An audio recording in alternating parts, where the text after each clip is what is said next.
Hello, good evening, welcome to Club Call. Far over there, aren't I? Yeah, you trying to get away from me? No, I was just, Early dart. Doing stuff. That's in a bit. We are going full Marco Silva. We're getting subbed off early doors here. Welcome, good evening. John Blaine is in the studio. He'll be talking about Everton's finances. They come out the other day. Him and Ped will be going through that. Me and Jack a little bit. We're going to be talking more footy style stuff, I think. Yeah. Old school, we'll talk about the football and then we'll bring the new generation. Bring in the new generation to talk about stats and lawyers and stuff. Yeah. The bits that we don't like. If you are a Toffee TV Premier member, get your call in now. Anything you want to talk about. I mean, Ned's gone with a headline that I'm not convinced. What's the headline? Toffee steal a point at Newcastle. Did we steal a point at Newcastle? I mean, stealing is defined in the dictionary as taking something that isn't yours without permission. Well, he didn't give us permission. He didn't go ahead, lads, you can have it. But you could argue every football game is a steal, then every 3 points is a stolen 3 points. Unless you're going down the narrative, if you play better, you deserve the 3 points, therefore they're your 3 points, and if you put on a complete performance, you haven't stolen them because they're yours. What is really deserving? Who really deserves it? How do you judge deserving, Jack? I judge deserving off what the scoreline is. Roberto deserving. Yeah. So, no, I wouldn't say we stole anything. I'd say we earned a point there to be positive. I don't remember writing that title, but if I was it you? Oh my God, it was Ped. No wonder. Yeah, we stole it. They didn't deserve it. Everton lied about the results. All Ped's headlines. Sorry, Ned. Apologies. Full apologies. It was Ped. I didn't. I write the title. What would you have said? What would your headline have been, Ned? Let's talk lizards. Okay. I mean, if you want to talk lizards, we can talk lizards. Go on, come out with a lizard fact. I'd have put probably Toffees release latest finances, to be honest. That from 4 days ago. Okay. I like money. We know that. We know that. I don't like losing money. Squeaky bum. No problem. Tell you what, Squeaks. I'd love to lose as much money as Everton have lost over the last year, because that meant I had that much money to begin with. Yeah. I mean, Jack, as somebody who probably isn't that bothered about looking into the finances and stuff, so just looks at it kind of glancingly, as a football fan should, really. The headline lost the other day of 89.1 million. How did that make you feel as a Blue? It's an interesting one because, to my knowledge, that's a bigger loss than we posted last year, isn't it? Obviously, PSR doesn't work as in, this is what you've lost. It's obviously Everton's PSR breach apparently is smaller than the last one. There's things you can write off, isn't there? But my initial reaction was, seeing the money that we'd lost was a bigger amount than what we'd lost the previous year. That made me think about the argument we used in our appeal. Our first appeal was the argument of the positive trend of the finances. For, is this going to hurt us this time around if we can't make that argument as strong this year? If it's a bigger loss and potentially a bigger breach because it's a bigger loss, we can't argue a positive financial trend, so things are getting better, so don't punish us as much, like we did successfully the first time around, which is why we got some points back. So to be honest, that was the first thing I thought of. I also thought 89 million for a club that isn't spending much money, and for a club that has managed to bring its wage bill down, that's still a massive loss. I know it's the stadium, I do take that into account, but still, surely there's got to be a better way to manage this club's finances. Also, the commercial revenue was posted within that article as well. I don't remember the exact figure, but it was quite low. I seem to remember. I don't know if you've got the exact figure anywhere, but commercial revenue being as low as it was for the club the size of Everton, I think speaks to our failings in those regards. What I would say is in the numbers, it does. We need to perform better commercially, absolutely we do.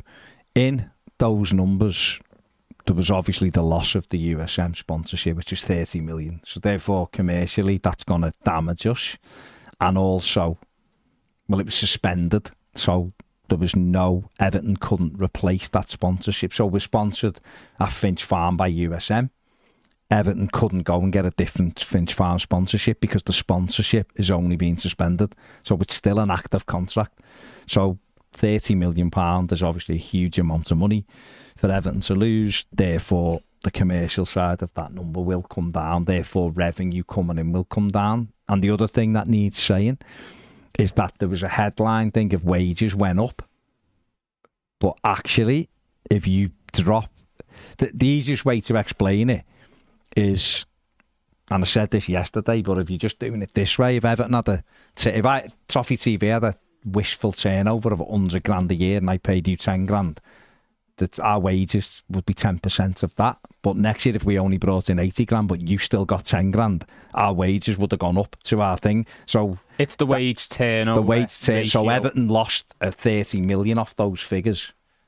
Ergo, wages go up. But there was other factors in that, and John will get into that because John sent me figures that were quite startling, and it wasn't actual monetary numbers. It was numerical staff numbers, which blew my mind. But John and Ped, I'm sure, will go through that. On to the football, obviously, we've just done the final word, but overall, looking at it this week, got to be 3 points on Saturday, hasn't it, surely? Yeah, it's got to be. I was going to say this manager's running out of time.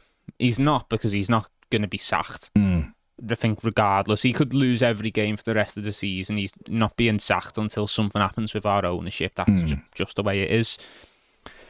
But he's running out of time in a sense that he's running out of time to fix this Everton job for himself, to turn things round and to make sure that come after the summer when, touch wood, our ownership situation is sorted and there is someone in place who could make the decision to sack him, that he has the good graces of that individual and he can, carry the team into next season and he can have the good graces of the fans and go forward with their blessing. He's run out of time in that regard.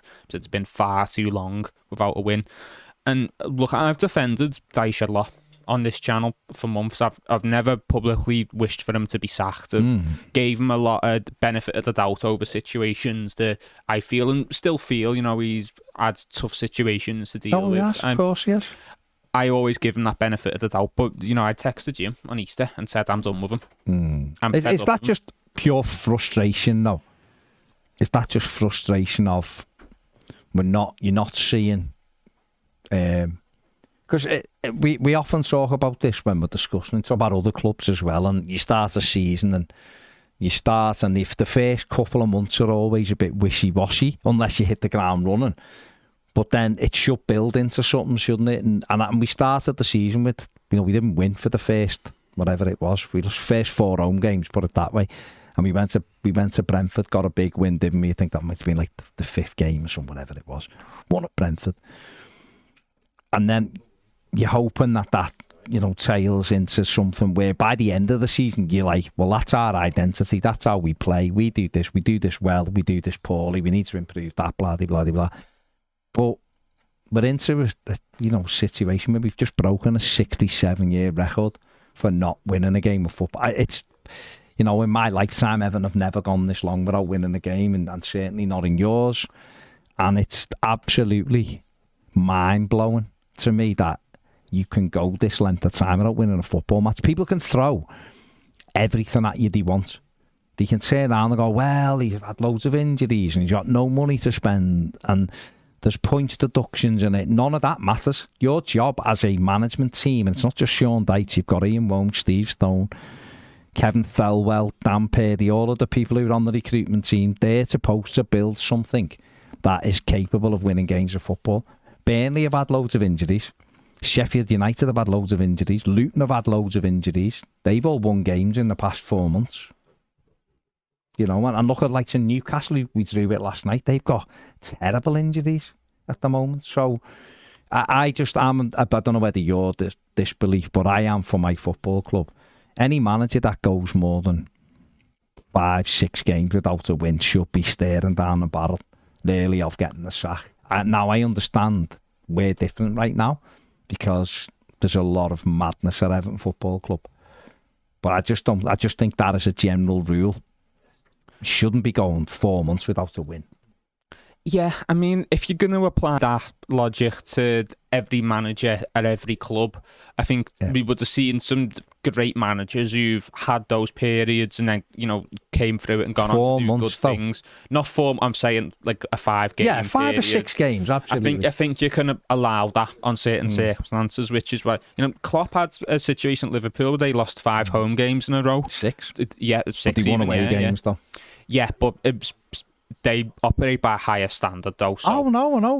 But you have to keep the standard. And this would be the same for Carlo Ancelotti, the same for Marco Silva. It's when you look at the other managers, though, and you go, well, David, like Silva was sacked for 3 defeats on the run. Yeah, things like that. But what I'm saying is, you can look at circumstances sometimes, and Liverpool could look at Klopp and go, okay, this season has been really bad, but we believe in him. The circumstances, he's done good before. Yeah. We'll give him time of day. For me, 5 games, 6 games into this run, my mentality was, I don't like it. It needs to improve. It can improve. Yeah. But there's a lot of context around this. And, we've just come off the back of a good run where we've shown we can perform it. Yeah. So this could very easily just be a blip. Definitely. That run has since doubled. And look, I'm very much of the school of thought that the circumstances and the context should never be out of the conversation because it's all important and you should always have the full story. And you should never make, managerial decisions off principles of, okay, well, if it's ever this amount of games, it goes without winning. If it's ever 5 or 6 games, you should be sacked regardless of the context. I think the context always comes into it. But I think when it hits this amount of games, 67-year records, I think it comes to a point where you go, okay, yeah, you do have a lot of excuses, but you are capable enough. This team is capable enough. You are paid well enough to be capable of doing something about this, to get more out of this team than you are currently doing.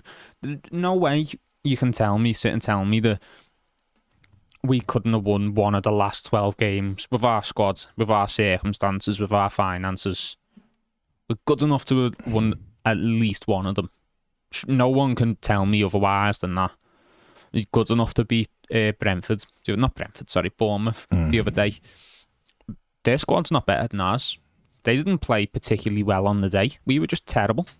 No, you're right. You can't just go lose 5 games, you're out. But there's got to be a standard. You can have the standard of it's unacceptable to. I just think most managers should be capable of winning a game in that period. You should never have these long runs ever as a manager, because you should be looking for different things, and it's not just on them. These players have to look at themselves and go, we shouldn't be going that many games of football without winning. But like I said, it all turns for Saturday now, and we got the point last night. Dug in, got a point. Now can we beat Burnley at home? And they're in their best run of form this season, 4 games unbeaten. But I think you said on the final where we've beaten them twice this season. We're on a 5-0 aggregate so far. We've got to turn up Saturday, haven't we, and get them 3 points. If we don't, then something's clearly changed. Our performance has clearly went down. If we can't beat a team that we've beat twice already this season, home and away, then what's changed? Burnley haven't went out and signed 10 players and built a whole new squad. Burnley are now the bottom 3. I know they've had a better couple of weeks, but they're still in the bottom 3. They're still a team that's most likely going to go down at the end of the season because they're not that good of a team. So if we don't beat them at the weekend, it's our performance and our capabilities that have gotten lower. Nothing to do with Burnley's performance getting better, because at the end of the day they can improve, but they're still Burnley. There's still that set of players, still that manager that are in the bottom 3. So I think if we fail to beat Burnley at the weekend, I'd argue it's already proven, but I think it just establishes an even greater fact that this team is underperforming right now. We're underperforming by a standard we've set ourselves if we fail to beat Burnley. Yeah, definitely.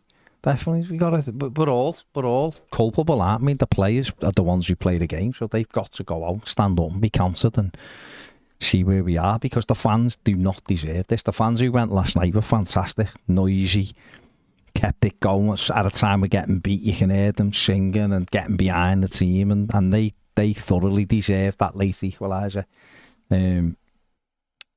Now can we go and do it? It's up to us now. Like you just said, we've beat them comfortably twice. We played them before. They've not done anything really different. They might have just become a little bit more accustomed to the Premier League, but we're still good enough to go out and beat them at the weekend, and that's certainly what we've got to look to. And you'd expect Arsenal to beat Luton tonight, wouldn't you? Got to win, haven't they? Really, Arsenal, given obviously the weekend. Yeah, and Liverpool win. And, you're hoping it's by a couple of goals as well, and it hurts their spirit, it hurts their goal difference as well if it comes to that. It only benefits us if Arsenal do them by a couple. But yeah, you do expect Arsenal to win. Luton's form this year has been poor as well. They're lucky they've got us around to be even worse than them to, take any potential heat off them for not winning many games this year. No, they've only won one game since Christmas, Luton, and that was Brighton at home. One more than us. But still one more than us, yeah. How many, if I was to ask you, how many wins do you think Everton need to be safe in the Premier League? Factoring in a potential points deduction as well? Because... Yeah. Well, how many points do you think Everton will be deducted then? How about answering that one? How about them apples, Jack? I think probably a maximum of 4. Okay. Given the double jeopardy, and there's obviously the arguments they'll make about the lower financial breaches, the positive trends as well. So okay, so that takes us to, let's say worst case scenario, it's 4, so that takes us down to 22 points. Same as Luton. Yeah, but better goal difference as it stands. Yeah. I think we'd probably need 4 wins. Take us 34 points.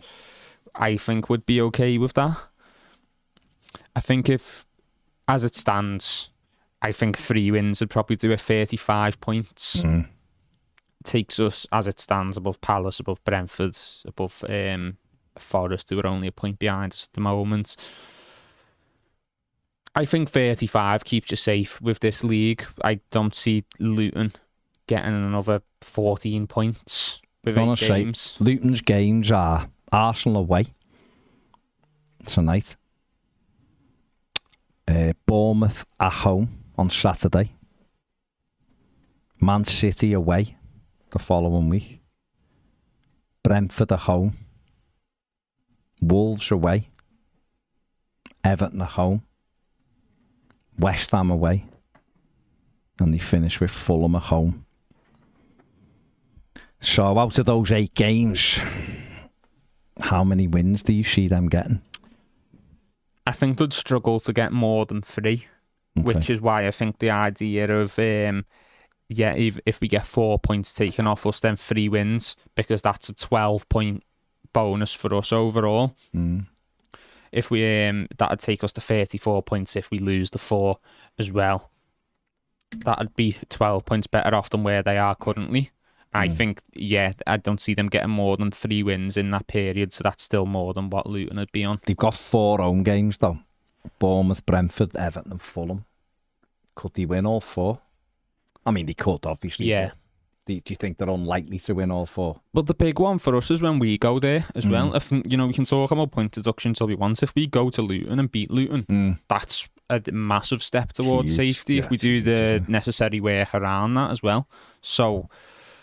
yeah, and obviously I've got to speak about the deductions because we don't know where the club's going to be in the league table. Of course. Not because of merit, but if we just go to Luton and beat Luton. Easier said than done, isn't it? No, absolutely, but that's more important than any sort of appeal. Some. Yeah.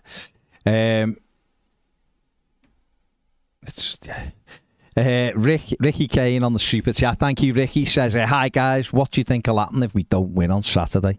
I really hope we get the win, but I'm worried. Just wanted your perspective.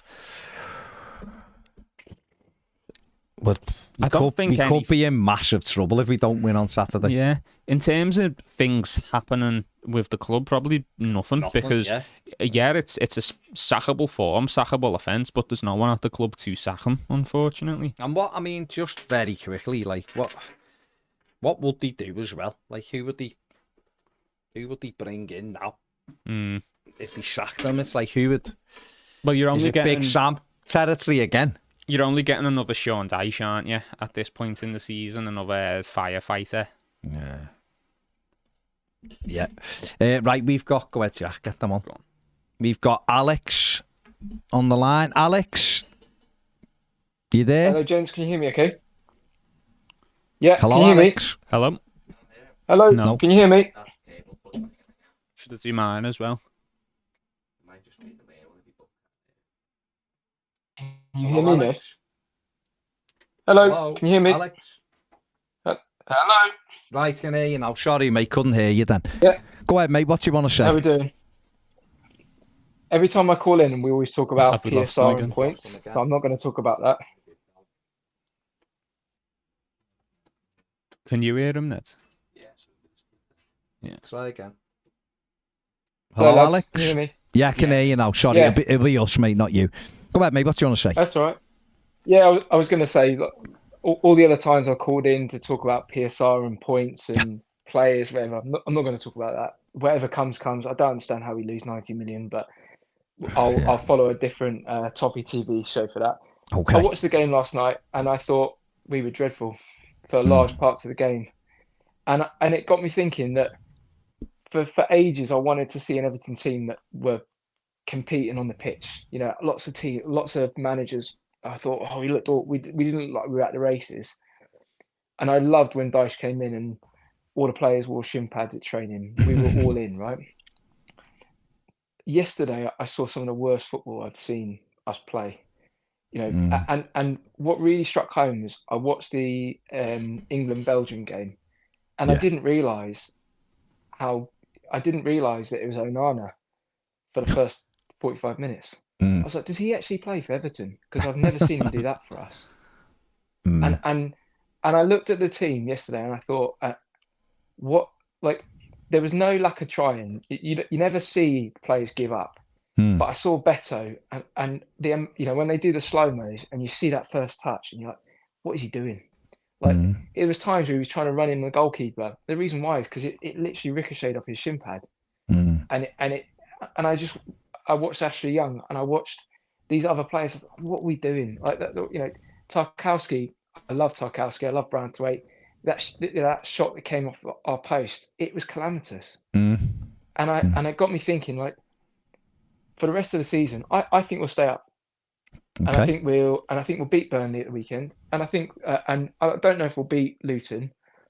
But I think what you've got is this massive swing where you've gone from an Everton team that looked like we had good players, but we looked really soft, to a team that looked committed, but the quality of the football was just dreadful. And I think this is one of the worst Premier League seasons in memory, and we're lucky that we are losing points in one of the worst seasons. The teams that will come up will do us next season. So if we don't sort this out now, or if we don't look to sort this out, we're only a year away from getting the event that none of us want. And it really, I'm not advocating for Dyche to go. What Jack said, I agree the same. But I do think there needs to be some pragmatism to go, look at the strengths of the team. Play three at the back. Put Godfrey, Tarkowski, Branthwaite three at the back. Bring Patterson in. I don't all this nonsense about the training camp stuff, whatever it is. Ashley Young, surely Patterson's a more effective wide player to give us space, to give us stuff to go at. I'm a big fan of McNeil. I thought he's one of the few players that I know he's only got one pace to him, but he actually looks like he can do something with the ball. Either play him in as the 10, because Decore just runs down the alleys, he looks awful, and play Beto and play Dominic Calvert-Lewin. Honestly, I just think to myself, I look at the games, you talked about games where stealing a point was the point at the start. I reckon lots of teams stole points on us. Crystal Palace, that game, Palace, we should have won that game. But we didn't have enough bravery. We didn't have enough ingenuity in the game to actually go and win the game. And I just thought yesterday, watching the game, we couldn't string 4 passes together. Like, we keep saying that we've got a team that's good enough to win. I reckon if we weren't as so impassioned about Everton and love the club as much as we do, I reckon other teams will look at that and go, these guys are crap. Honestly, these guys don't look like a great team. I don't think they're a great team. They're far from that, but I certainly don't think they're as bad as what people say they are. I think if you played with a bit more freedom, used the players better, outcomes would be better. But everyone sees it differently, don't they? Yeah, you said it yourself about Onana, though, his performances for Belgium. And, you know, I think he's had some strong performances for us this year. But the difference in a system where, you know, he's got quality players around him as well and having a bit of freedom. He might never, you know, get that quite to that level of freedom in the Everton team. But I think it shows that there's certainly more to come and more that can be done. And in maybe a bit of a less defensive setup, you know, there's more he can give to the team as well. It just feels like now's the time for us to shift it around to accommodate. You know, Ashley Young in that position doesn't work. I mean, is Jack Harrison injured? I don't understand why he wasn't playing. I know he's not being great form himself, but surely I think he was being rested. Was the line, wasn't it? Harrison. But yeah. I think we will stay up. I think we've got a good team. Sorry, I don't think we've got a good team. I think we'll stay up because of the league. I don't know. I don't know what you look for anymore in an Everton team. I always wanted us to be combative, but I also wanted to look. I watched it for the first 60 minutes yesterday, and I thought Newcastle don't have a full team out. If they had a full team out, they would have turned us over here. Like it was almost like we just didn't have another gear to go in. And watching Beto just trying to take a touch, you're like, could we have recruited better for him? He just doesn't seem like he's going to step up. Maybe that's a bit unfair on him because he doesn't look like he doesn't try, but it just looks like he's got no quality at all. It's mad, isn't it? Because actually it shows you how different people see the game. I actually thought him and Onana were the only decent players we had in the first half. Beto carried the threat that Dom doesn't. McNeil was a waste of time yesterday, wasn't in the game at all. Young worked hard, but he wasn't effective until he got us the penalty. I think with Beto, he's. I thought McNeil had great touches. I mean, honestly, that first goal that they scored, Onana just stood off him. Just let him. He didn't even go up for the header. Well, yeah, that just shows you, doesn't it? I thought that shows you how different people see it. No, I would have subbed Decore, Beto, and Onana at half time, and brought on. And in fairness, the players we brought on probably impacted the game at the end. You know, if we kept them on, would we have actually got the goal? I don't know, but I take your point though. You know, Baz, we just see it in different ways. I sometimes I get frustrated with McNeil, but he does really good things when he drifts in the middle. I'm like, maybe we can play 3-5-2 and just have him in there in the pockets because he's got good movement, good touches, and if we don't rely on his pace, maybe he can be more effective. I don't know, but. Yeah, I get what you're saying about Beto to an extent, because I think he's a player that even when he plays well, it's not always a complete performance because of his ruggedness. He's not that refined, is he? But I think he'll always be one that splits opinion, Beto, because, you know, some people might notice other aspects of his game a bit more, you know, sometimes the lack of a touch or certain things that he does that other players wouldn't do. And, you know, others might just look at the pure and simple effect that he has on moments in the game as well. So I think for as long as he's at Everton, he'll always be one that divides opinion to a degree, Beto. Like McNeil, But if you look McNeil, what did Decore do? Sorry. No, Decore was poor yesterday.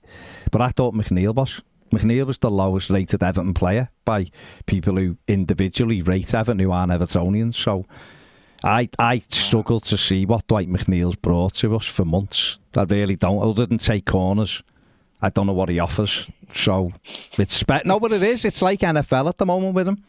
Get a corner, oh great, he can take a corner. It's like having that kid who plays in a team who's not very good, but he can kick a ball. Yeah. So you just hope you get a free kick or a corner.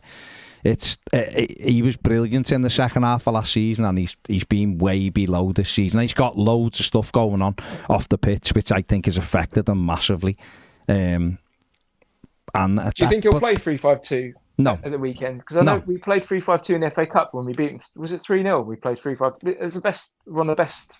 We beat them 2-0 in the league, and he played 3-5-2, and we played 3-5-2 at Villa when we beat them in the cup. But I don't see him changing it that much. I would, because our wide players don't score goals, so there's no point having a 4-3-3 if you like, because with the wide players don't score goals. Yeah, I think your desire to change the shape of this team would depend on how well you think the team is performing, and I think maybe our manager operates on a little bit more optimism about our recent performances than maybe some of us do. You know, maybe he just looks at the XG and goes, "Oh well, the XG has been good, so it means we're playing good." Whereas maybe not all of us share that school of thought. Like that chance that Decore had with his left foot, right? Do you remember the one that Bravka saved pretty easily? Would that in XG terms, would that have been considered like a high goal scoring chance? Well, me and John were speaking about this before we came on. Actually, it was listed as a big chance, but the actual individual XG for the chance itself was quite low. Yeah, it's listen, that it is what it is, you know. Like you say, it's the eye test, isn't it? You watch the game, and maybe it isn't, because we both saw different things in the game. But it was just looking at the game, thinking there was one bit. Branthwaite's been exceptional breakthrough season. But there was bits where you're like, he's just headed this straight back to them. And I know that we want to play in their half of the pitch, and the way that Dyche wants to play. It was just watching it, thinking. There was one point where the ball ricocheted off like three of our players, and we got from the halfway line to the edge of their 18-yard box, and at no point was any of our players ever in control of the ball. And you think we're getting there, but it doesn't look like there's real like fluidity. There's times where our players don't know whether to go to the ball or step off, and you just sort of worry after weeks of them being away, sort of getting back together again. You just didn't feel like it looked like we were all on the same page. And that's the bit that worries me a bit. And you think going into next season, with notwithstanding all the other stuff, you're like, I don't think they're bad players, because, like I said, I think James Garner's a good player. I think Onana's obviously, you read reports about what every club in the world wants to buy him. You think can't be a bad player if that's the case. But I don't know, just feels like with the last few games of the season, we should certainly, have Beto and Calvert. In my opinion, you should have Beto and Calvert-Lewin on the pitch at the same time. Totally agree with you. It's in the comments here, Michael James saying 3-5-2 does not work for us. Well, I think we've played it twice this season and won both games, so it does work. Didn't Lampard play it at the end of that season where we stayed up? He did, but I do agree with Michael. Sometimes it does become a 5-3-2, and it did under Frank. It became 5-3-2, but that was fine. We needed to win. We needed to win games, and we did win games, and we did sneak a couple of 1-0s. But what the players we've got now, how I would look at it, if I'm the manager, is we need goals to win games, and our wide players don't score goals. What's Dwight McNeil got this season? 1 or 2? 1 or 2, yeah. He's got Jack Harrison's got 3. Dobbin's got 1, but he's injured anyway. Dan Hume's got 1 or 2 if you include the cup game. And that's it. They're not big numbers. They're not numbers to rescue you. So why don't you put your 2 strikers through the middle? Use your players. You could have Dwight McNeil if you need him on the pitch, and Dyche seems like he has to play him at no matter what. So play him left wing back, so he can still be in those wide areas with his left foot, whipping them in. You've got your pickers at right wing back. You can go Patterson, James Coleman, James Garner if you want to. Young if you want to. You can have 3 midfield players, however that makeup is. Andre Gomez, Onana, Idrissa Gana Gay, James Garner Decore, whatever that is. You've also got options there. And get forward and get players in the box, get crosses in the box, and you've got 2 big strikers going for it. Mightn't be the way you want to go moving forward, but within an 8-game league now, where we need to win 50% of the games, in my opinion. So I would definitely have the 2 strikers up there, and I'd also be looking then to maybe throw Chimiti alongside one of them if you're making a change after 65, 70 minutes, or Dan Juma through the middle with a bit of pace running off. You've got the variations then to play it and go that way. Try it that way. Why not? If we keep doing what we're doing, then we might get draws.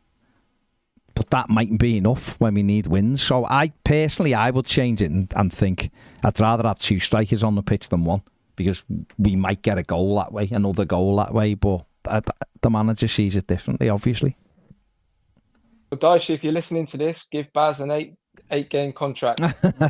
Why not? Get it Why done. not? Why Sign not? him up. Or you saying it as well. So maybe you, Alex. There you go.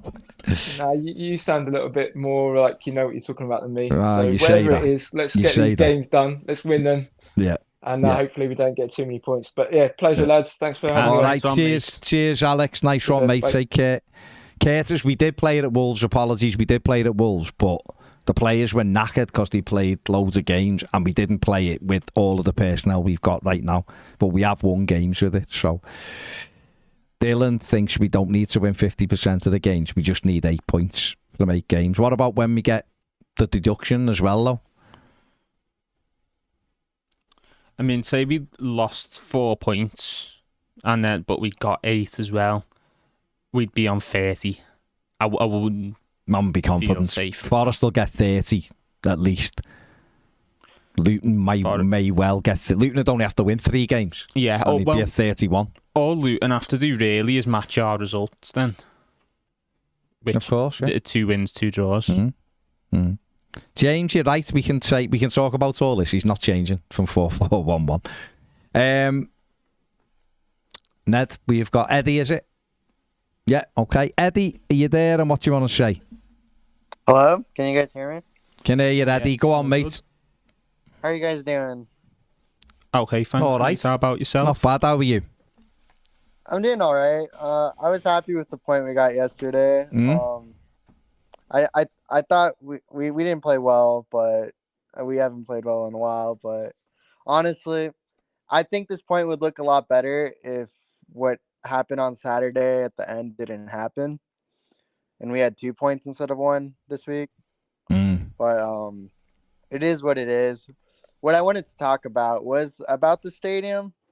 So I'm a little confused of how much we spent, because I know like originally, like back when like it was announced, it was like 500 million pounds, right?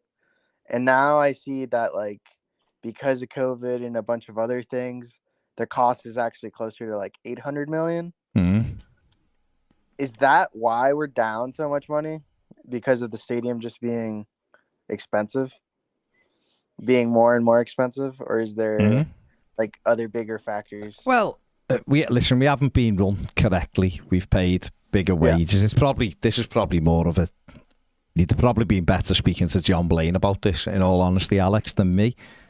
But quite clearly, if you've got something that is costing you hundreds of millions of pounds, then it's going to affect. It's going to affect what you're doing, and there's interest payments and everything that Everton are having to meet to pay for the stadium. So all of that's eating into Everton's money. Commercially, we've lost a big commercial deal. You know, when we undertook the stadium build, it's easy to look back with hindsight, but we should have got a loan for it, like Spurs did and Arsenal before them. But Farhad Moshiri, apparently, when he looked at those loans, the interest rate here, I think, was like 0.5% or something. And they wanted 4%. I think he said it was 4% at the time or something. So it was a big load of interest on the number. So he decided to just put the money down himself. And with hindsight, that was the wrong decision in some aspects. This is what's being said. And obviously there's big interest with that. So we also lost stadium naming rights from USM, which would have been in excess of 200 million, which quite clearly would have made our books look better. And we also have lost or had a 30 or up to a 30 million pound a year sponsorship suspended, which also hammers the books as well. And when you add that on to sacking managers, like we have done, paying board members £3.5 million to go away, despite them putting the club on the brink and destroying the club, and you're giving them £3.5 million to go. In the past, we've given players wages they never deserved, like crazy amounts of money for bang average players, or players who didn't reach their potential, let's put it that way. And you know, a lot of those players have walked out the door for nothing. You haven't even got 2s and 3s and 4 millions back on them. Once you add all this up, it's not hard to see why we are in the mess that we are in. But quite clearly, without the stadium build and everything that's around that, Everton may well have not breached PSR. They might have still been close, but they may well not have breached it. And quite clearly, when you're laying out something that's going to cost near enough £800 million, you're going to feel it, aren't you? You're going to feel it, and that's kind of where Everton are. And we've underperformed league positions. You know, if we're finishing 4 or 5 places higher in the league, that's £10 million. So that goes on your PSR sheet, or more than that. All of this adds up, and once you put one on top of the other and one on top of the other, all of a sudden there's a huge hole in the finances, and we've underperformed. And when you're underperforming and selling players, and all of your kind of commercial assets are going because we're selling them, people like Richarlison and Luka Dean and James Rodriguez and all of those players over the last few years that have gone, everything goes down. Yeah, I think there's not many clubs in the world that wouldn't feel the strain of, you know, a stadium build project going up by an estimated 300 million as well, when that's something that's being self-funded. I think that would affect most clubs. But that being said, if the club had been run better, we probably still could have got out of this in regards to PSR, or at least gotten a lot closer. There's obviously mistakes the club have made alongside the money they've lost off this stadium build that wasn't to be expected, alongside the bad luck of losing certain sponsorship deals. There's still been money spent on players when there wasn't money there to be spent. There are wages that were handed to players that never should have got those wages. Some of the returns on the investments we've made in terms of transfers have been absolutely shocking, and these were mistakes made years ago that weren't learned from until it was far too late. At times we were too ambitious when we had to be realistic and go, no, this isn't the summer to spend big. We need to consolidate our losses and we need to start the rebuild now, because this is the last chance to try and get our finances back on track, and it's the last chance we've got to spend money to make money, because we can make some investments now on small outlay players that, we probably will have to sell, but they'll go for an inflated amount, and that's money back in. That's clean money. That's money where you're not relying on sponsorship deals or league positions. It's money that you've spent and you've made a big profit on, and instead we signed about 60 million worth of midfielders. One of them still at the club, one left for next to nothing and one left for nothing. All got paid big wages while they were here as well. We signed a centre-back that summer, Ben Godfrey. Marcel Brands was told there's no more money to be spent. We can't spend money because we're on the brink of this PSR. Next thing you know, the club are bidding 25 million for a centre-back. So, absolutely, the club have been dealt a bad hand with the increase of prices, with sponsorship deals, with all of that, but they've made mistakes themselves too. Definitely. That's fair. And then there's 2 other quick things. The next thing is looking at the remaining 8 games we have. I think there's a possibility of getting points out of 5 of those, like Burnley, Forest, Brentford, Luton, Sheffield United, and then like Chelsea maybe. Because Chelsea's like unpredictable. Definitely, yeah. But I don't expect them all to be wins. Like I would assume you could beat Burnley and you would beat Sheffield United, but we've lost to Sheffield United this year, we drew to Sheffield United this year, and then it's just so hard to see where we would stand. Like I agree with what Alex said earlier. I think we will stay up just because of how poor the teams below us are.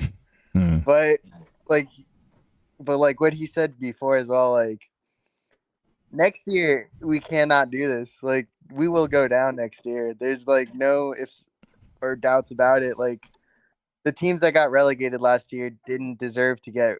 Well, they got relegated, but they're such higher quality teams, and I feel that they're run better. So, well, I don't know. Leicester have just posted £152 million losses, and they're getting a points deduction. So, I'm not they have sure. better players.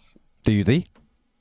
I think they do. They have better players and a better manager. No, it's one of Pep's bald people that manages the doesn't team. matter. They've still got 48-year-old Jamie Vardy and people like that. I'm not convinced of that at all, to be honest with you. I think they're better than Sheffield United. I think unless they spend money, they'll get relegated again. I think they will get relegated, but I think they're better than Sheffield United, and I'd probably say Burnley as well. I think they'll still go down, but I think the quality of the league will get a little bit better. Oh, yeah, listen, one thing's for sure. If Everton do survive, they can't go and have another spell of 4 months without a win. It just can't happen. Otherwise, you're right, because you'll circle the drain for so long. If you keep, and I know the points deductions have skewed this slightly, but you've still got to get better and better each year, and we're spinning around the drain. So there's got to be a big change in how we do things after this. This has been a awful season, probably the worst that I can ever remember, ever, because of everything that's gone on with it, plus the football we play, plus the fact we don't win games of football for 4 months. This is the worst season I can ever remember as an Evertonian. Can I shock you, Stum? Just referring back to something you said earlier, I think you said there's 5 games we can get points from the rest of this season. The only game I'm confident there's 100% chance we'll get absolutely nothing from is Arsenal on the last day. I think the other 7, including Liverpool, we can get something from. I think we can draw with Liverpool at home in the derby. Like, we've not been terrible the last few derbies, or the majority. Most of them have been draws over the last 10, 12 years of Goodison. They've won the odd couple, haven't they? Even some of the Anfield ones have been unlucky. We were unlucky last time we played them. This year, yeah, absolutely. I think we can draw with them. Chelsea are always beatable. Yeah, Chelsea. Forest are around us, Burnley are around us, Brentford are around us, Luton are around us, Sheffield. Got to perform now, haven't we? I think that's what you're saying. You look at it and you go, we've got to perform at them places, though. We've got to beat. If our home form's all right, I'd be thinking we'll be fine. We're not. That's the issue. Like, yeah. The fact that we haven't won this year, which is ridiculous.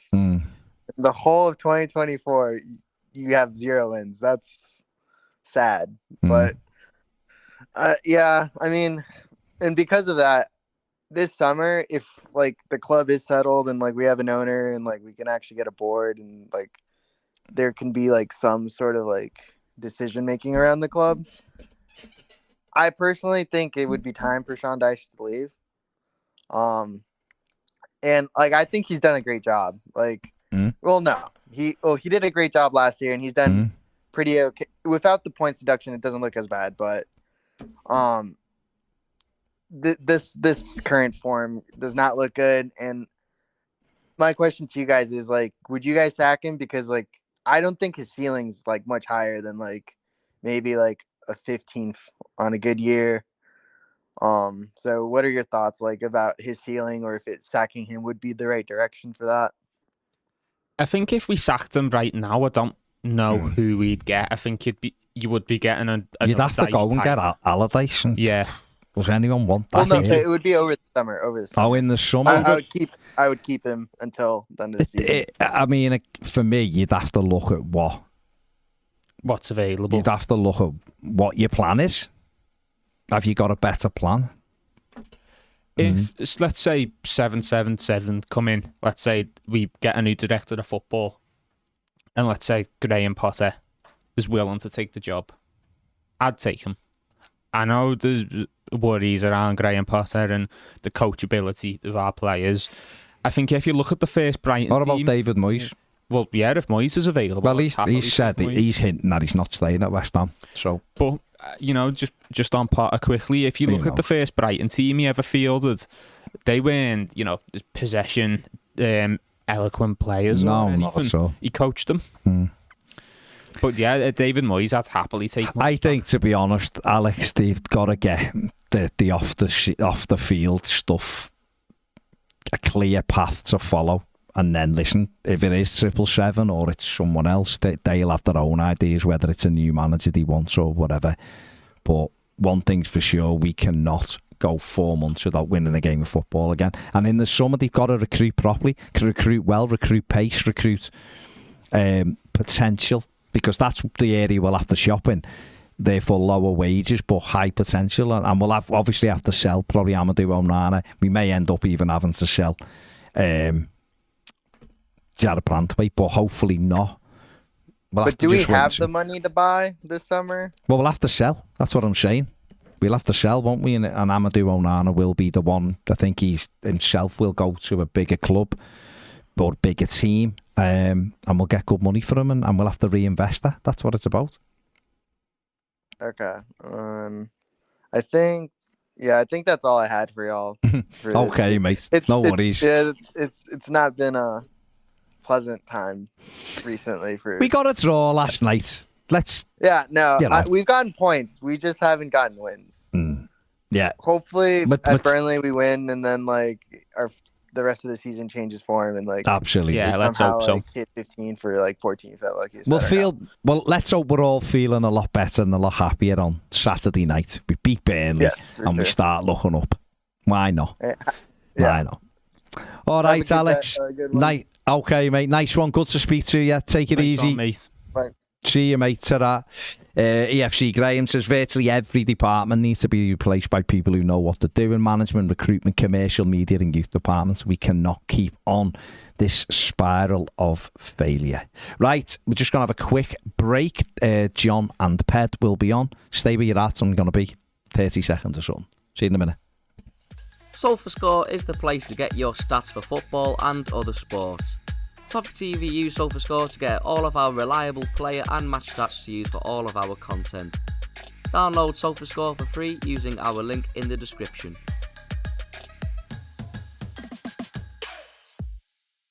Make sure to head over to toffeetvefc.com/shop for all our latest designs. You can get them in t-shirts, get them in hoodies. You can even get them in mugs. Don't forget, if you're a Toffee TV Premier member, you get 25% off your orders.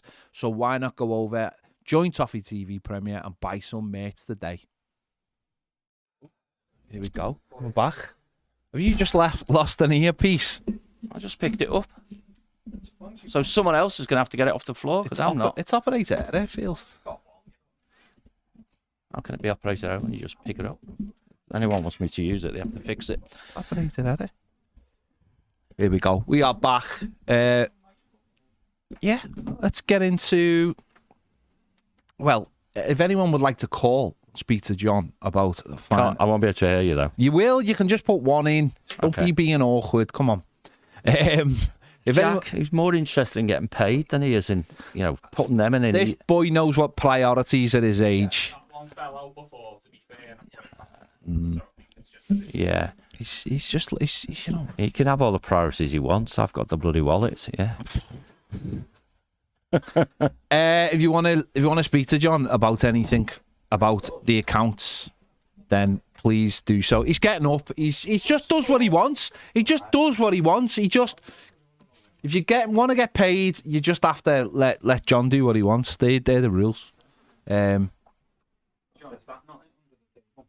I'll get it. Let me sort this call. There you go. Have we got a call in it? Yeah. It's This table. Yeah, there it is. Who does the audio? Oh, there we go. Ed. There we go. Yeah. Have we got a call in it? Yeah, but I know. Anyway. But I'm asking you, have we got one? And who is he? Abby. Sorry? Abby. Just say it normally. Right. As long as I can hear, I don't care. Go on, get Abby on then, and let's hear what Abby has to say. Give it large, Abby. Can you hear me, guys? Yes, go on, Abby. Yeah, go for it. Go on, Ab. I was reading today that our wage to turnover ratio is 92% or something of wage. How have we let the club get it other than giving mediocre players stupid wages? Breaking up a lot. Is it just me? Go on. Say that again, Abby. and Sorry, you just broke up for a How have second. we let the wage to turnover ratio get to 92% other than giving mediocre players stupid wages? Oh, well, the biggest influence, to use your words, would be giving mediocre players too much wages, yeah? But the ratio has gone up simply because the revenue has gone down, right? Yeah. Because it's a percentage, right? So the wages overall for the business have fallen, but so has the revenue as well. So actually the percentage going up is a bit of a bogey, to be honest. Right, okay. But it's still too high. I mean, that's your real point. And I think you bang on. It's way too high. It's and it clearly then, is. We don't have control over down. our cost base properly. Yeah. Well, yeah. I mean, I was reading something that somebody said they think Everton fans have been too hard on Moshiri. I'm thinking, where have they got that one from? He's come in. Who's saying that? I can't remember who it was. I can't remember where I read it. Okay. But it's like, but where have you got that one from? It was the ex technical director of West Brom. Oh, right. When they were in the league, he didn't say he said he felt sorry for Moshiri with the flack he's getting because he came in trying to do the right thing. Right. But then he did go on and say, but he did it in completely the wrong way. Trying to do it too quickly. And he clearly was trying to get us to a better place, but he came in and wanted to do it in one window rather than in a steady, with the wrong players as well, rather than a steady thing of getting a few players out and getting a few players in each window. Yeah, well, I don't think historically we tried to do it all in one window. We did it over multiple windows. Yeah. No. I know that. That's what this guy was saying. Yeah, this guy was talking rubbish then, wasn't he? Right. Yeah. I know. We did. I mean, we did try and do it over. Yeah, I think there's probably a reason why he's the ex-technical director at West Brom and not the current director. I mean, I don't know the man, to be honest, but I don't know why a guy who used to work for West Brom even has a view, to be honest. Yeah. No. Neither do I. It's nothing to do with it. But papers are asking everybody for their opinions at the moment, aren't they? Yeah. I think it was more he was asking the opinion. They were asking the opinion on the whole PSR thing. Oh, okay. And given, he said he thought we were unlucky with that as well. He said, we were in the Premier League when they came up with that. It was he said the same thing. It was never designed to penalise teams. It was designed to keep teams profitable. So therefore, they're now saying teams who breach the rules need to be punished by points, which is ridiculous. Yeah, I think we've said, I think everyone says, don't we?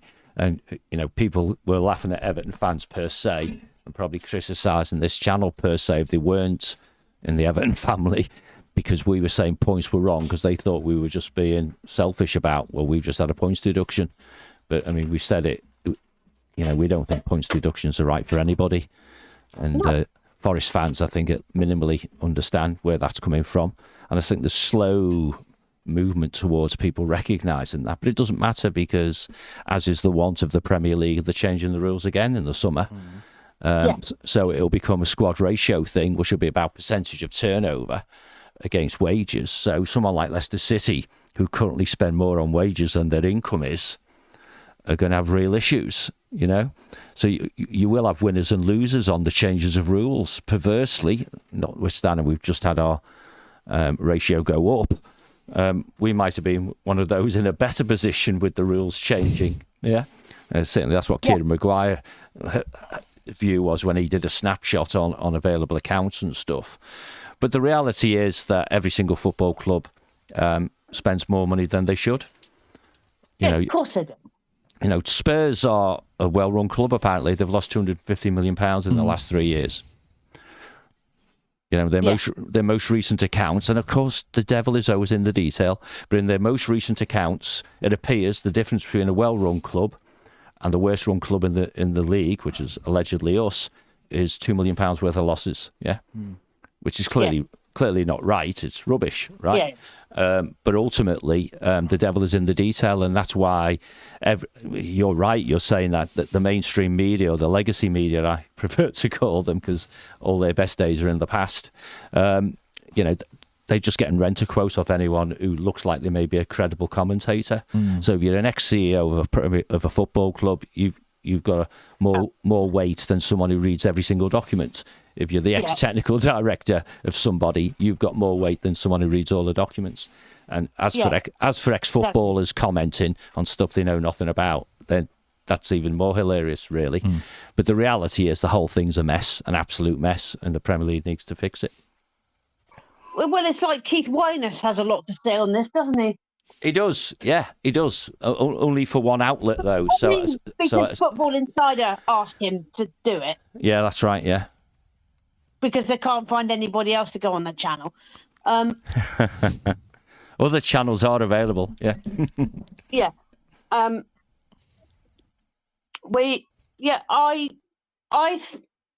going on to last night's game, I thought it was a Stonewall penalty. There was absolutely no reason why it should have even gone to why it should even have gone to the VAR screen anyway, to the what's his name, the referee having to go over and look at it, because it was Stonewall. He had his arms round him. He did. It was headlock gate too. Yeah. Yes, it was headlock gate. Yeah, it was an actual headlock this time.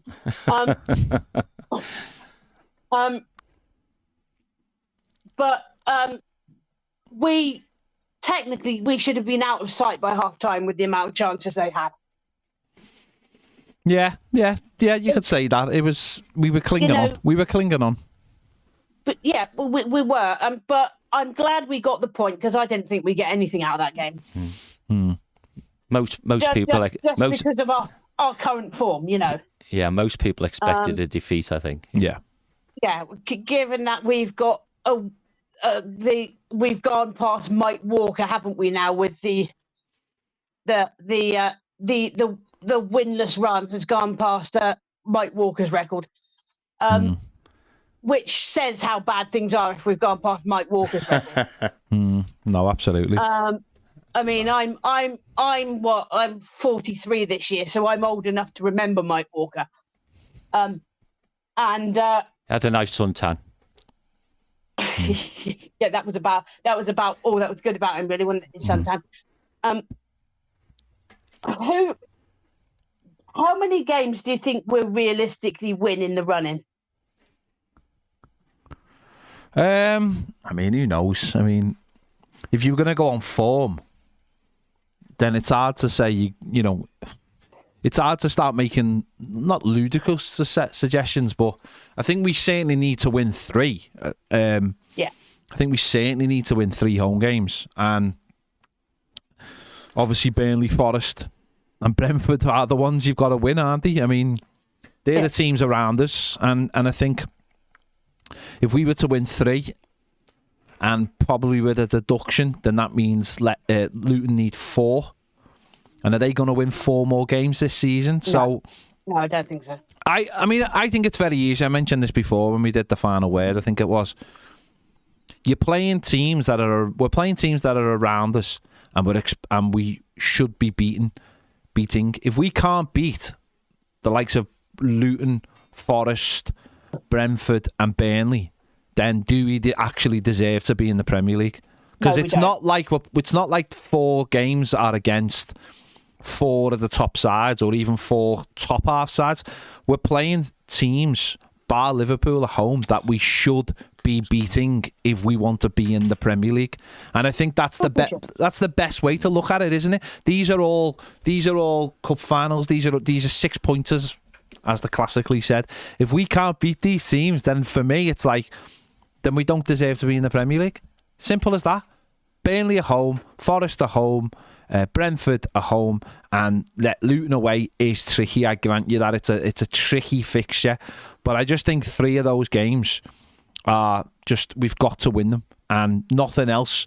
There's no tomorrow, is there? There's no, anything now. This if we can't win 3 games, then for half of a season effectively, if we win like 2 games for half of a season, then there's no way we have any right to be in the Premier League, to be honest. No, there's not. As far as I'm concerned, points deductions or not, that would be absolutely shocking considering. So I'm gonna say we'll win 3 games, and it should be enough. Don't think it matters, mate.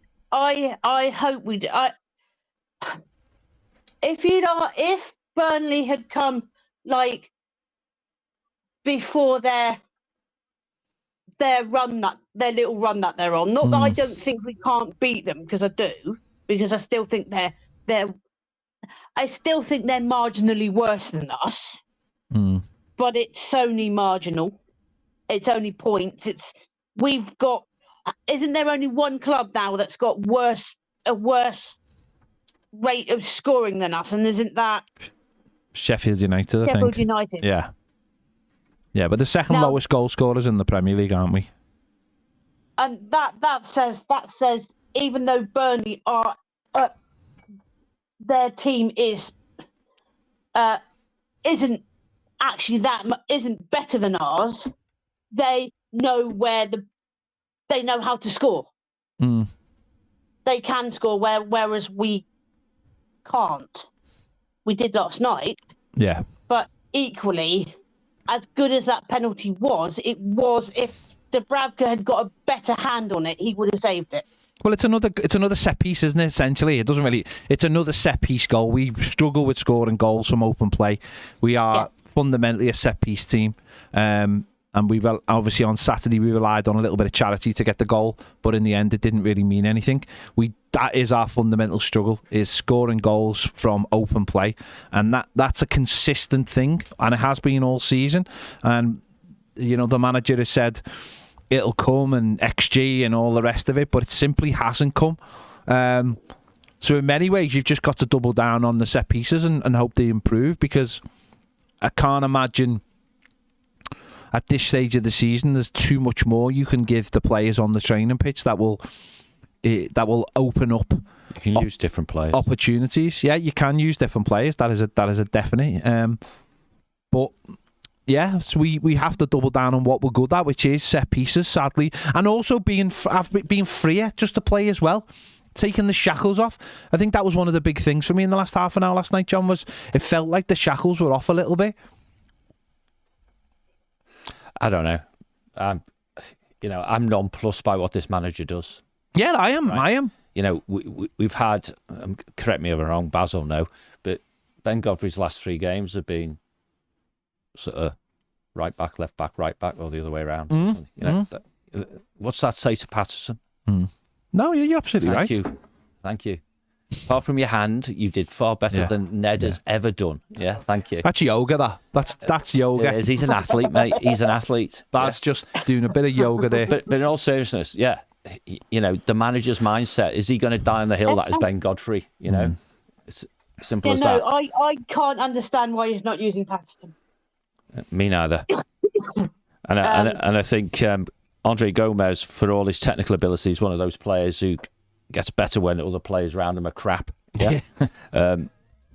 Because the reality is, we've been to that well many times, and the man doesn't deliver consistently. Yeah. End of. You know what I mean? And he wouldn't if he started on Saturday. And he wouldn't if he started. Yeah. But, people, cameo player, isn't He is a cameo Word player. up. Baz in the background shouting he's a cameo player, and he's right. And he can look cool on the ball, but he's a complete and utter liability off it. For the period of time last night when we had, Ashley Young and Gomez on the pitch at the same time, it's a miracle we got out of it with a point. Yeah. It really is, because they're both passengers. Absolutely, both passengers. Notwithstanding, if you stick his neck near you, then he's going to jump under your arm and dive to the ground and get a penalty. Ashley, very well done. Yeah. If you listen to Eddie Howe, anyway, that's sort of what happened, wasn't it? Yeah. But in all seriousness, all we have to do is get not less than, get within 3 points of Luton over the next 8 games, and we don't go down. Yeah. Simple. Yeah. Which, I mean, we can talk about how many games we have to win, but in reality, they've got a bigger challenge than we have. Yeah. Clearly, we have a PSR result to come out probably next week, I guess. Yeah, because of course barristers and the PL don't really work weekends, and it's not even barristers. It's the PL, right? Doesn't do Fridays anyway, does it? So Friday didn't make a difference, but they won't have done anything yesterday, and so there's 7-day targets probably next week sometime, and then you're into a very opinion base. What do you think it is? I mean, Jack's not here, unfortunately, but I don't know where Jack got his 4 points from. But that's the point. Everyone's got a view. And, I jokingly said to somebody at Bournemouth, I think it was, we'll get between 0 and 10, or rather 8 as the new 10. Yeah. But I think if it's three or more, then that's ridiculous. And will most definitely, in my opinion, should appeal. Yeah, absolutely. Because I think, personally, and I think we said this before, Baz, on the channel, that the breach is likely to be less than it was last time. So even if it was the same, I think was the context we talked about, then, the Forest and the appeal boards and all those things that have happened already suggest, notwithstanding that the most recent judge doesn't have to listen to any of it, that Everton should have got 3 points the first time. Yeah. If we weren't naughty boys. Yeah, I mean, the Forest ruling is because... Okay, let's do it now. My interpretation of everything that's happened so far, and I've got a big fat folder somewhere, all these bloody judgments in it, is that notwithstanding that the judge for Forest talked about Everton and Forest being in the same bracket, I think Everton are at the bottom of that bracket and Forest are at the top. So I think he concluded that the tariff for Forest was 6 points, and then they got 2 back. That's 4. I think he thinks, it's a bit, like psychic, that, isn't it? I think he thinks that we're at the bottom of the tariff because he does say he doesn't know where the extra 3 points came from for Everton. So the entry point for the size of breach that we had last time is 3 points. And we will argue that double jeopardy, we all know by now, double jeopardy doesn't exist, but it's shorthand, will be part of our mitigation view. Premier League may argue, well, you've been done twice, so that's aggravation, so let's just cancel them out. Yeah. But then we will argue about USM. And in Everton's accounts, it's really odd the way they do it, but they've basically said in the account is 20 million, right? So if our breach is smaller than it was the first time, and we lost, and we convinced the judge we lost sponsorship equal to a number greater than the breach, there's a line of sight there to no points, isn't there? Yeah. Because you haven't breached at all. Now, it won't work that way because that's not how the independent commission works. The way it will work is I take that. What's the phrasing these judges use? I think your argument has some force. So on that basis, I'm going to give you X points back, as mitigation. But it won't be all of them because I don't think the Premier League could cope with an independent commission that doesn't give any points at all at this stage. Yeah, and certainly Forest will get the ump over it. So I think, and I think me and Baz spoke on the sofa earlier in the week. It probably feels like 2 months ago, but it was earlier in the week, that if we get a 1 point deduction, we say thank you very much. Yeah. If we get a 2 point deduction, we think about it. If we get 3 points deduction or more, we appeal. Yeah, and it goes after the end of the season. And between now and then, we do what Forest have started to try and do, is just win enough games that it doesn't matter anyway. Yeah. So I actually see a line of sight personally that Premier League will have dumped on both Everton and Forest and they both stay up. Yeah. Hopefully so. I think the hard part for Paul Luton is they're in games, they're doing good work, they're extracting the most they can from the players that they have, and they're still losing. Yeah. And fatigue and all those sorts of things will kick in. And you talk about how many games we have to win. And whilst I would say, no, we don't necessarily have to win any games to stay up. If we drew every single game, we'd probably stay up. Oh, yeah. Right? Yeah. But I take your point. If we don't lose at Luton and we beat Brentford at home and we beat Nottingham Forest at home, we're starting to think, well, there you go. What's the problem? Yeah. Well, it starts with Burnley, doesn't it, next week? Well, I'm taking Burnley at the end of this week. Yeah, it's a couple of days. Yeah, sorry. This week, yeah. You know what I mean? So Burnley, I'm talking about the teams around. Yeah. Because I think Burnley are done. I mean, some miracle keeps them up. But of course, if they come away with Goodison with a win, they'll think, well, the miracle's on. Yeah. I just saw Baz's face when I said that. Yeah. Three outcomes are possible at this time, Baz. Win, lose, draw. Yeah. And I sadly, I mean, I heard the post-match thing you did, the final word earlier on, and Jack was talking about he felt more worried for DCL than he did for Everton when he took the penalty. I feel more worried about Sean Dyche and the selections he'll make than I do about Burnley as a football club, because we know they're fragile. We know exactly how they're going to play because they've been playing it every single game, whether they get battered or not. Company has obviously got some comfort that he isn't going to get the sack because they get relegated. And maybe they come back stronger in a couple of seasons' time where all their players are a bit older. He's matured a little bit as a manager and perhaps they've got the confidence because they ran away with Championship last season. Yeah. So he's not going to change. So we know exactly how they're going to play and we've beaten them twice already. Yeah. So if this manager goes in cautious, then, if people still think he's the right man for the job, then even some of those people will erode away. Yeah. There you go. Yeah. But before I go, I just wanted to say I've been talking to a couple of my friends one who's German and one who lives out in Germany who's British, but they are saying there are a couple of German clubs that are interested in Martin Sheriff. Sheriff.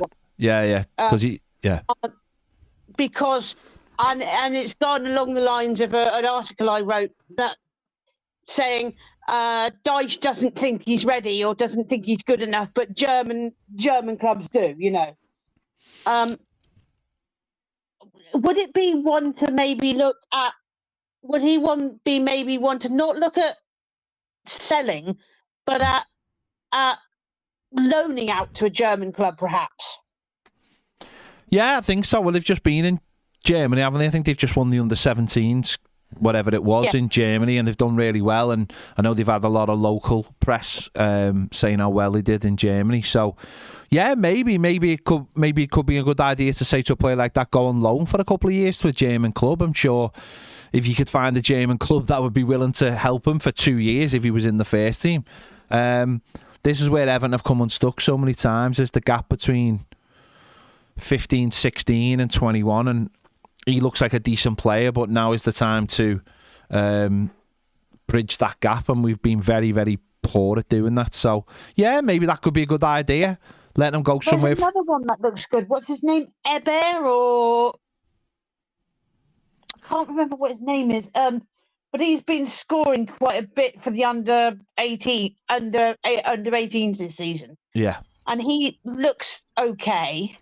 Maybe there's a few of them that we could look to loan out. Yeah, definitely to continental clubs or even to lower league clubs in England. No, definitely, and this is the time to do it. And we saw it with Jared Brantwaite. Well, he's the one true example of doing it right, isn't he? You've got to get the it right done. Club, right style of play, right manager to develop the player that we want. Yeah, I think the problem is we shouldn't be developing players for Sean Dyche because his style of football isn't the one we want. No. And so we could be in that farcical situation right now where he's making decisions. Well, that's up to the director of football, isn't it? I mean, it's different in the age groups, but he being the manager is making decisions about Patterson, for example, which fundamentally is writ large. You're not good enough for the Premier League. Yeah. You know, I'll play anybody before you. I don't even know why he tortures him by putting him in the match day squad. Another manager might say he's good enough, so well, it's just a subjective thing, isn't it? Well, let's just hope it's a short-term measure and not because Patterson is a long-term player, and we don't want any short-term measures where we'll lose players, because we've done that in the past and it doesn't add up to much. Abby, thanks for the call. Brilliant as ever. Thank you so much. Good one. Okay. Yeah. Thank Cheers. you. See you now. Bye. Bye. What are you saying to me, Ned? A Berecci. There you go. John, what are your thoughts just in general on the counts? Obviously, you've mentioned just then, maybe they're not as terrible. Oh, they are. All right, okay, they are. But they're absolutely appalling. Go on. Well, they're appalling because clearly there's a bit of double whammy type stuff, isn't there? Right? I'm intrigued by the phraseology used in the accounts to reference the loss of the income that we were getting in sponsorship from USM, right? Because it talked fundamentally about the nature of how it works is we can't replace it. And Baz and myself, more Baz than me, I think, on what I'm about to say, we were getting quite animated about that on Tuesday. Was it Tuesday, Baz? Monday? When couldn't have been Monday, it must have been Tuesday, because you can replace anything, right? But clearly, if you take the interpretation as being whatever, say Finch Farm's the easiest one. If USM are the sponsors of Finch Farm, which they have been for a number of years, and the contract is suspended, then contractually, we can't go and get another sponsor for Finch Farm. Yeah. But we can go and get other sponsors for other things. Yeah. You know, and the accounts, as is often the way, talks about numbers as being better than previously. The reality is crap numbers that are made slightly better are still crap numbers, right? And the on-field performances makes the job of the commercial people a nightmare, an absolute nightmare. So it becomes the opposite of a virtuous circle, in the sense that had we been more effective with commercial income in the past, then our revenues would have been higher. We'd avoid less likely of getting caught by PSR. We would have had more money to spend on the team. The team would be more successful. Therefore, sponsor would be more interested, and so on and so forth. So you make your bed and you lie in it. And the bed we have lay in for right now is one that hasn't been made for years. The duvet's never been in the washing machine. It literally is piss poor and has been for a long time. Yeah. And often this happens sometimes with any organisation, the incumbent gets it in the neck, but the incumbent is just the latest person to try and turn the ship around. Yeah. You know? So Everton's commercial director right now must be thinking, well, I haven't done a particularly good job by the numbers per se, but it's not his fault. You know, it's like the music was about to stop and someone threw him the bloody, the little parcel. You know what I mean? So it is really difficult if you're the incumbents in and around the organisation, because it's been mismanaged for so long. Yeah. And it's light the blue touch paper and retire to a safe distance. Well, the ex-CEO is sitting on a big pile of money somewhere, having retired to a very respectable distance, and no doubt spends some time counting that money, right? The previous FD, same thing, retired to a safe distance. The previous commercial director still works for the club, but safe distance. And so you end up with a limited number of people trying to drive a ship that needs more on the bridge than we've currently got. So numbers, and we know from your own business here, Toffee TV, numbers can go in the right direction even if you're not doing anything. They can go in the wrong direction as well if you're not doing anything, right? But in difficult times, in choppy seas and all that sort of stuff, you need a firm hand on the wheel, and there's no firm hand on the wheel.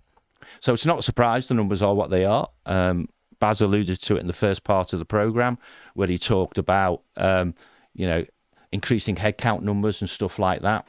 You've got to be looking at the optics. The key performance indicators. This is a business which loses lots and lots of money, but is still adding rather large numbers to the headcount. In areas which I might refer to as overhead, and therefore areas where you could save them. Now, what happens in the culture of football clubs is, but the non-footballing side of it, compared to the footballing side, the money's next to nothing in real terms. But if you recruit 70, 80 people in a couple of years and just extrapolate that as minimum wage and a bit of on costs and pensions and things like that, it's a couple of £1 million a year. Mm. And that's one place in the Premier League. We'd all expect our team to fight hard on the last day to get one further place up the league because you get another £2.5 million. Well, but if you're just going to recruit another 80 people, you've got to have all that money going on the pitch. And I think that there lies the challenge. And I think, and the lady who's just been on was talking about the headline number, which is often used by TV around the percentage. Jamie Carragher's fond of using this phrase, I think, yeah. But you've got to look at the underlying reasons why it is like that. Yeah. And what we've had is increasing costs at a time when we've got reducing revenues. Therefore, all the optics look bad. Yeah. Lots of them are easy to fix. A bit bloodshed, it's not nice. What will need to be done by a future owner. But any future owner would look at this and say, we get a control of the cost base. We increase the income a little bit, and that's bound to happen because we're going to a new stadium. Yeah, notwithstanding, we're going to leave it empty for so long. But hey-ho, we've been down that road more than once. Yeah. But all of a sudden, things would look healthier. Yeah. And the perversity for me is, you look at, as we talked about, Tottenham losing 250 million over the last 3 years, and they're not winning anything. Yeah. For crying out loud, And that's the cost, the entry cost of trying to compete. And they're caught in that hinterland right now. Yeah. Where they've got to spend all the money and more than what they've got simply to maintain 5th, 6th, 7th in the Premier League. And yet smarter run clubs might be able to achieve those positions, spending a lot less money. Leicester City are going to get promoted. Their wage bill is greater than their income. And they were, by the way, they were in the Premier League when that happened. Yeah. So when you get into a situation where you're spending more on wages than you're bringing in total, your stadium's got quite high utilisation. Okay, you might get a bit more broadcast income because the international shares going up and stuff like that. But it's all around the edges. And that's why Leicester find themselves in a position where if they stay in the Championship, they're going to get done for FFP equivalents. If they come in the Premier League, they're going to get done for FFP equivalents. So they're hamstrung, right? And that's where Forest start to argue that it's just not fair. Well, actually, the rules are the rules. And, whilst people can throw cheap shots at Everton about, what the rules were and you broke them twice, so you should be dumped on. There's something fundamentally wrong with the way football runs in this country, and it's all about the way broadcast revenues are shared out ultimately, because as you've talked and we've talked, you change how that happens and you can make it a bit more fair than it is. Absolutely. So where do we go from here then in terms of obviously nearly 90 million loss? Obviously that's going to big chunk 90. Big. I thought you said 90. No, 90. 90. A big chunk of that is obviously going to drop off because of wages, isn't it? Or some of it's going to drop off because of wages. What do you mean drop off? Players. I mean next year. Oh, clearly, if contracts. wages go, okay. If we lose players who are on somewhat. But we've already lost them, haven't we? Yeah. But a simple example would, if we've got a player in £100,000 a week and he leaves and we don't replace him, then we knock 5 million off our losses, don't we? Yeah. Right. But whilst we made a trading profit on transfers in these accounts, we still spent a fair amount of money on players. Therefore, we added cost, both in amortisation, and amortisation was up as a consequence. And that is a real increase, 20% I think, and that contributes to the P&L losses ultimately. And if they're the wrong players, or they were Sean Dyche players and Sean Dyche is no longer the manager, hello, we've had this conversation before. It's a merry-go-round, the incumbent manager, Dyche, right now is dealing with players that were acquired long before he came anywhere near the plate. You know what I mean? So somehow you need a fire break. Yeah. And the fire break is stability, and that requires decisive decision-making, effective communication with the wider fan base so we know what's going on. We know that we're going to have to take our medicine and those sorts of things. But that requires someone who can make decisions in a decisive manner, and at the moment doesn't seem to be anyone. No. Are you surprised? I mean, I was surprised. I thought the way they were released were quite poor as well. I thought dropping them at 6 o'clock on a Sunday when, yes, Man City and Arsenal are playing, but just the fact that they were almost just dropped and almost saying, you saying to the fan base, you figure that out. Like, when people see that number, £89 million loss, it does immediately lead to what there's like because there's part of the fan base that wouldn't even and didn't understand this. And I'm not saying people are stupid or anything, but people saw that number and thought it meant it's a next year. It's next year's PSR, not the one we're going through right now. Oh, I see. Because the club, because they think, oh my God, we're going to get done again. Yeah, because because no one was. It didn't seem like anyone was briefed. It felt like just here's the number and you figure it all out. You read through all the stuff, and I thought that was poor. I thought again, why not just use the media to your advantage and put it out and say, this is what we lost, but these are the reasons, whether they are strictly true or not. Don't forget the stadium. Don't forget that we're already going through the PSR charge for this, so there's no need to panic. And it actually took a couple of intelligent people on Twitter. Call them fans, yeah. Intelligent fans. To say, experienced fans. Yeah, to say, this isn't like, it's bad, but in terms of like the future, don't be going overboard about this, because a lot of it, part of it is the stadium, which is there. It's brick and mortar. It hasn't run out the door. It doesn't play for a team in Italy now. It's a real thing that we will make money on in the future. And I just thought, again, if someone at the club had just on, no, let's get this out. Let's not be terrified of this. It's a big bad number. It's a big scary number. But actually, if we tell people and educate a few people, we'll be all right, and the fan base will sort itself out. I thought that was a little bit strange, to be honest. I think when our media and administration function gets bigger every year, we should not unreasonably expect communication to get bigger and more effective each year as well. I think that we as a football club, like all the others, by the way, we're by no means different. We publish them because we had to. If we could have got away with taking longer, we would, type of thing.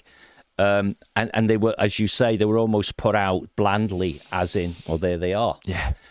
If you read, like the chief exec's report and the auditor's report and so on, they were all dated the 14th of January. Yeah. So this is information that's 6 weeks out of date. And no disrespect to anyone who's involved, and I have no idea who decides what, which, why, and all that sort of stuff. And hopefully, the Shareholders Association are meeting the football club tomorrow, so maybe get some answers to it. I don't know. But why they couldn't say, how are these going to be received? If we think of our key stakeholder and no one else, the fans, how should we present it? And it could have been, Colin practicing sitting in front of the camera, right? And just saying, listen, we've lost money. Yeah. We are building a stadium because it's true. Yeah. The stadium is, you can see it. Yeah. We've spent a huge amount of money on the stadium again this year. Clearly, we've sold players and we've made profit on players, but we've brought extra players in because Baz said so. You have to get more players in, of course. Right? You can't just keep sending them out, so to speak. And the net result of all that and difficult times and losing the USM income and or not excuses but reasons. No reasons, and partially mistakes with business, decisions we've made in the past which weren't as good as they could have been, right? And there you go. Now we're going through this PSR thing. This is the one we've just finished. Yeah, guys, it's not next year. It's the one that's already finished. Confidentiality, all that sort of stuff. We can't tell you, blah, blah, blah. But you'll know within the next week or two what the outcome of that is. And right now, today, we've done the first week almost, haven't we, of that? But other football clubs, albeit small ones, they put the PSR number in their accounts. I don't know why it's secret. Honest to God, do not know why it's secret. Why it couldn't have been in the accounts, and our PSR number against a target of 105 is X. Because it's going to come out anyway. Well, it's going to after the fact as well, isn't it? And we're going to hear it from a judge, not from our football club. And I would think our football club, knowing us as fans and stuff, would be far more effective at landing it in the right way than somebody trawling through 50 or 60 pages of a judge or a KC or a barrister, whatever, as report on why you've got X points deducted. So it's Premier League football clubs in the round need to be better at this. And I just think if they are going to change the rules again, whatever the number is, have it transparently put where everybody can see it. I just thought it was extraordinarily poor from the club because they know they're not stupid. They know what the media. A fair chunk of them are Everton fans, so they know how we're going to feel. Well, the media, whether it's the team or the people who are, must get fed up to them what genuinely happens. So we get beat on Saturday.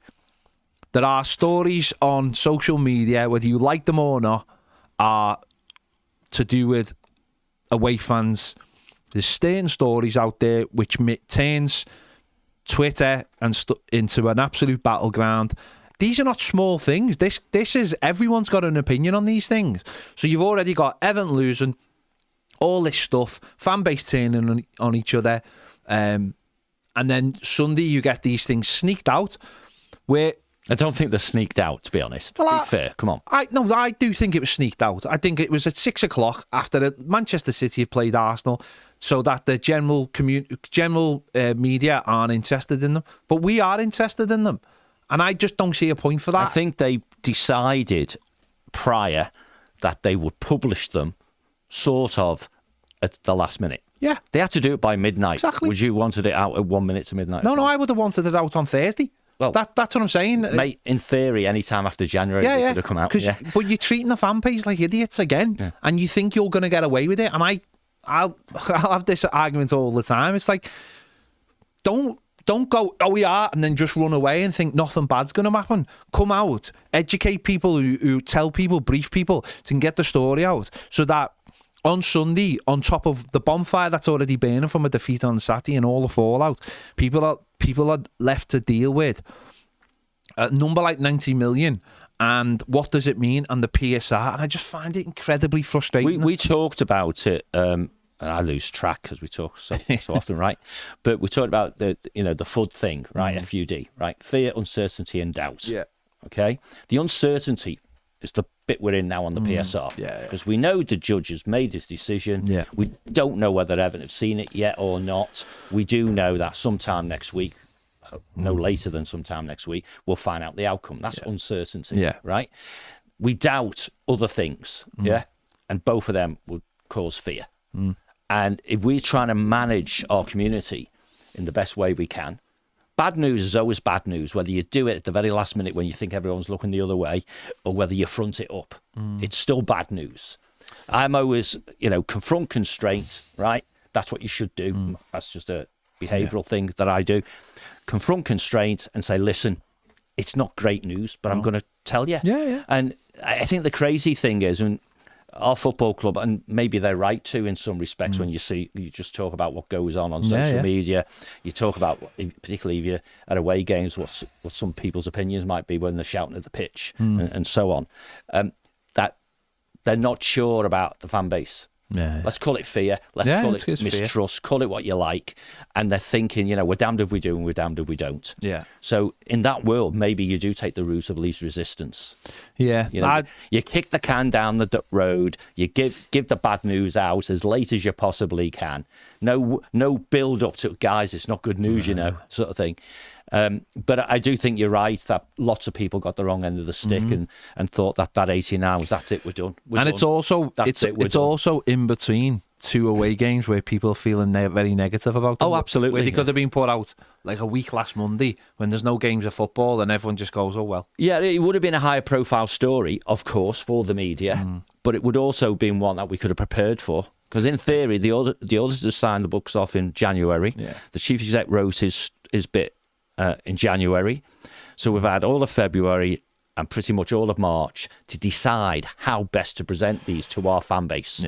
And that's the time you can speak to the Shareholders Association, you can speak to the FAB, speak to the Fans Forum if you want, speak to so-called influencers, which Toffee TV is probably one of those, and there's a number of others who won't necessarily be friendly to you, but will listen to what you have to say. And at the end of the day, are all Evertonians. So very few Evertonians are going to stick the boot in just because they can, right? But we can all be critical of, well, you've done it, 6 o'clock on a Sunday, blah, blah, blah. Front it up, guys. You've got to front these things up. Well, if anything, John, on 6 o'clock on Sunday, I was trying to switch off from Everton. If anything, do you know what I mean? I was just trying to switch off for a day. Right, we're going to leave it there. We will discuss. No more people asking questions. It's nearly 7 o'clock. Well, if they're asking It's the lights catching you out. Tomorrow we will discuss more about what the Premier League have said today to the fans forum. The FAB. Board. Tomorrow we'll do that tomorrow at 1 o'clock. So make sure you join us for that. Don't forget the 1878 FM podcast is about to go live right now. Make sure you catch it out. It is brilliant. We recorded it earlier. It's very, very funny. Is it good? It is very funny. Who was on it this week? All 4 of us. Oh, right. It was like the 4 horsemen of the apocalypse. It was excellent. You go and check it out straight after this show ends. See you all later. Take care, people. Bye-bye.